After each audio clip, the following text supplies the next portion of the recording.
Hi, I'm Dr. P.K. Talwar, cosmetic surgeon, New Delhi, and I'm practicing cosmetic surgery for more than 30 years now.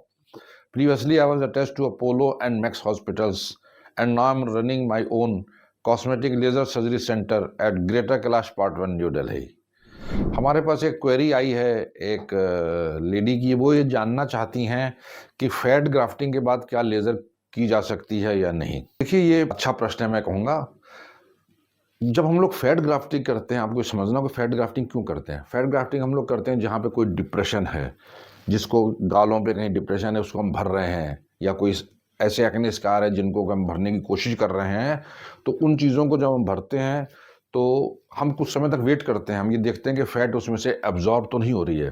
तो usually हम लोग 6 महीने तक wait करते हैं, देखते हैं कि फ़ैट सेटल हो गई कि नहीं हो गई है, और फैट कितनी अब्जॉर्ब हुई कि नहीं हुई है। तो वो तो हो गई एक चीज़। अगर वो फैट थोड़ी अब्जॉर्ब होती है तो हम दोबारा उसमें फैट डालते हैं।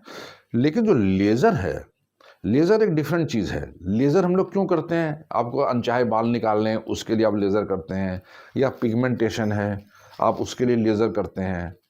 एक्ने स्कार को थोड़ा स्मूदनिंग करने के लिए भी आप लेज़र कर सकते हैं, या पोर्ट वाइन स्टेन है तो आप पल्स डाई लेज़र वगैरह कुछ कर सकते हैं। तो ये यूजुअली स्किन डीप होती हैं।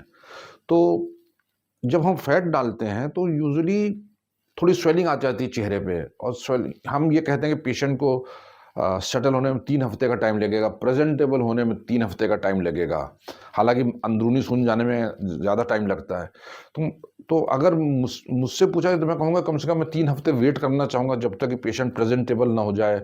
फिर हम उस बारे में डिसाइड करें कि उसको लेज़र किया जा सकता है कि नहीं किया जा सकता है। क्योंकि लेज़र का उद्देश्य अलग है कि फैट ग्राफ्टिंग का अलग है। फैट ग्राफ्टिंग के डिप्रेशन को भरने के लिए है, और लेज़र आपकी स्किन की क्वालिटी को ठीक करने के लिए है। तो दोनों अलग अलग चीज़ें हैं। लेकिन इस बारे में अभी हर डॉक्टर का शायद अपना ओपिनियन हो। कोई डॉक्टर हो सकता है कि 3 दिन बाद भी लेज़र कर दे, या कोई डॉक्टर हो सकता है कि 3 महीने बाद भी लेज़र कर दें। इसके बारे में भी कोई क्लियर कट ऐसे मेडिकल साइंस में इंस्ट्रक्शंस नहीं दिए गए हैं। तो हर डॉक्टर की जो ये इस तरह लेज़र भी कर रहे हैं, फैट भी कर रहे हैं, उनकी अपनी अपनी एक प्रायोरिटीज़ होती हैं, एक अपने एक्सपीरियंस के हिसाब से वो लोग चलते हैं। उनका अपना एक आउटलुक होता है, या उनका ओपिनियन है। We should respect that. मेरी प्रेफरेंस रहेगी कि मैं कम से कम 3 हफ्ते वेट करूं उसके बारे में, तभी लेज़र करूं। हो सकता है कोई दूसरा डॉक्टर जल्दी या देर से भी करना चाहे।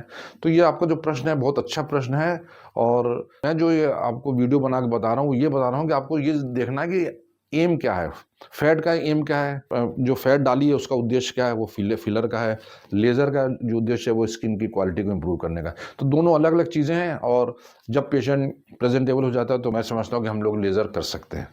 तो मुझे उम्मीद है कि मैं आपके प्रश्न का उत्तर कुछ हद तक दे पाया हूँ। हालांकि अभी मेडिकल साइंस ने कुछ क्लियर कट इस बारे में गाइडलाइंस अभी तक नहीं दी हैं। लेकिन इससे रिलेटेड आपके मन में और भी कोई प्रश्न है, कोई शंका है जिसका आप समाधान चाहते हैं, तो आपका स्वागत है। आप हमारी टीम से संपर्क करें। हमेशा की तरह में बड़ी खुशी होगी आपके किसी प्रश्न का उत्तर देने में। और अगर आपको वीडियो पसंद आया तो कृपया इसे लाइक और सब्सक्राइब करना ना भूलें। Thank you very much.